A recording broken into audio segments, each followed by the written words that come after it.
الحمد للہ وحدہ لا شریک لہ والصلاة والسلام علی من لا نبی بعد۔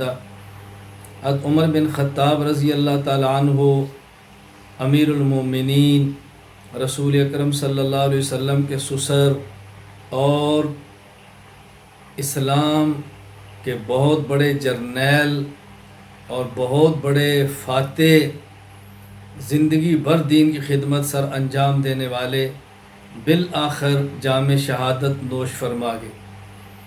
حضرت عمر بن خطاب رضی اللہ تعالیٰ عنہ فجر کی نماز کے لیے ذوالحج کے بالکل آخری دنوں میں مصلی پر کھڑے ہوئے۔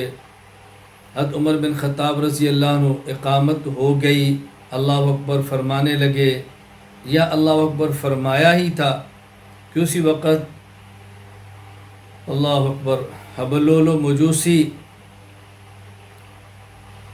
اس شخص نے حضرت عمر بن خطاب رضی اللہ تعالیٰ عنہ پر زہر میں بھگویا ہوا خنجر آپ پہ وار کیا، جس سے آپ جام شہادت نوش فرما گئے۔ حضرت عمر رضی اللہ تعالیٰ عنہ یکم محرم 24 ہجری کو 10 سال اور کچھ دن اوپر خلافت کرنے کے بعد شہید کر دیے گئے۔ حضرت عمر رضی اللہ تعالیٰ عنہ کو ام المومنین امی عائشہ رضی اللہ تعالیٰ عنہ کی اجازت کے ساتھ روضہ اقدس امی عائشہ کے گھر میں دفن کر دیا گیا۔ حضرت عمر رضی اللہ تعالیٰ عنہ نے اپنی زندگی میں امی عائشہ رضی اللہ تعالیٰ عنہ سے ان کے گھر میں دفن ہونے کی اجازت لی تھی، لیکن پھر بھی آپ نے فرمایا کہ میری شہادت کے بعد بھی ایک مرتبہ حضرت عائشہ سے اجازت لے لینا، کوئی اجازت دیں تو مجھے حضور صلی اللہ علیہ وسلم کے ساتھ دفن کر دینا۔ کیا حضرت عمر رضی اللہ تعالیٰ عنہ کے دل میں عقیدت ہے، احترام ہے، عظمت ہے اور شریعت کی حدود کی حد درجہ پابندی ہے۔ کیا ممکن ہے میری زندگی میں اجازت دی ہو، میں امیر المومنین تھا اس وجہ سے دے دی ہو، مروت میں آ کر دے دی ہو؟ کیا ممکن ہے میری شہادت کے بعد ارادہ بدل جائے تو ایک بار پھر اجازت طلب کرو؟ اللہ اکبر!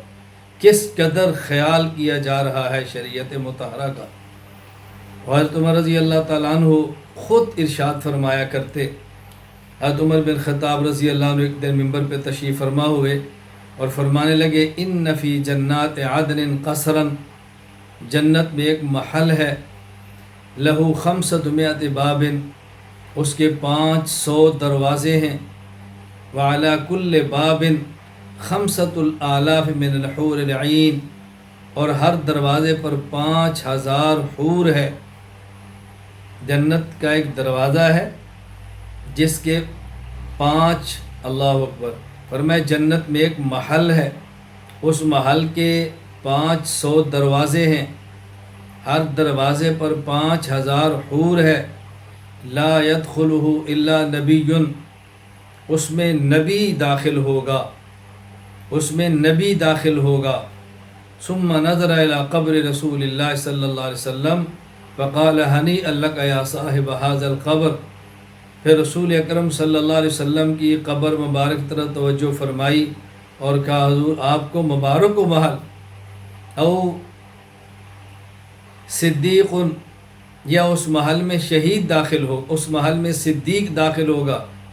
ثم التفت الى قبر ابی بکر رضی اللہ عنہ فقال ہنیئا لک یا صاحب ھذا القبر، پھر ابو بکر کی قبر طرف متوجہ ہوئے اور فرمایا، اے ابو بکر آپ کو مبارک ہو، او شہید، یا اس محل کے اندر شہید ہو جائے گا، شہید داخل ہوگا۔ ثم اقبل علی نفسی، پھر عمر رضی اللہ تعالیٰ عنہ اپنے آپ کو خطاب کر کے فرمانے لگے، ان لک شہادت یا عمر، ان لک شہادت یا عمر، اے عمر تجھے شہادت کیسے ملے گی؟ یعنی تو نبی بھی نہیں، تو صدیق بھی نہیں، شہادت کی وجہ سے مقام ملنا ہے، وہ محل ملنا ہے، تو کیسے جائے گا اس میں؟ مقصد یہ تھا کہ آپ امیر المومنین ہو، مدینہ منورہ میں ہو، مجاہدین محاذوں پر ہیں، جنگ لڑتے ہیں، جہاد کرتے ہیں، شہید ہوتے ہیں، عمر تم تو مدینہ میں ہو، تمہیں شہادت کیسے ملے گی؟ پھر حضرت عمر رضی اللہ تعالیٰ عنہ نے ایک تاریخی الہامی جملہ ارشاد فرمایا جو تاریخ نے اپنے سینے پر محفوظ کر لیا ہے۔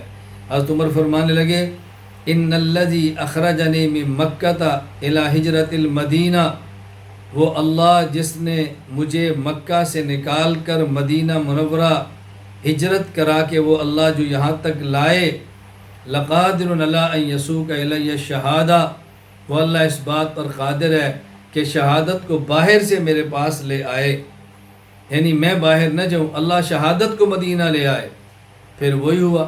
حضرت عبداللہ بن مسعود رضی اللہ عنہ فرماتے ہیں فساقہ اللہ علیہ، اللہ تعالیٰ شہادت کو مدینہ میں لے آئے۔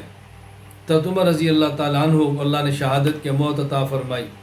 دعا مانگا کرتے تھے اللہم اجعل موتی فی بلد حبیبک وجعل شہادتی فی سبیلک، اے اللہ مجھے مدینہ کی موت اور شہادت والی عطا فرما۔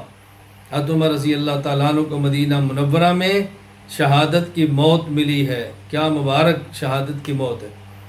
اللہ تعالیٰ ہم سب کو زندگی سعادت والی عطا فرمائے، اللہ ہمیں موت شہادت والی عطا فرمائے، پوری زندگی دینی خدمات کے اندر لگے رہیں، اور جب جنازہ اٹھے تو شہید کا جنازہ اٹھے۔ اللہ پاک ہم سب کو حضرت عمر رضی اللہ تعالی عنہ کے نقش قدم پر چلنے کی توفیق عطا فرمائے۔ وآخر دعوانا الحمد للہ رب العالمین۔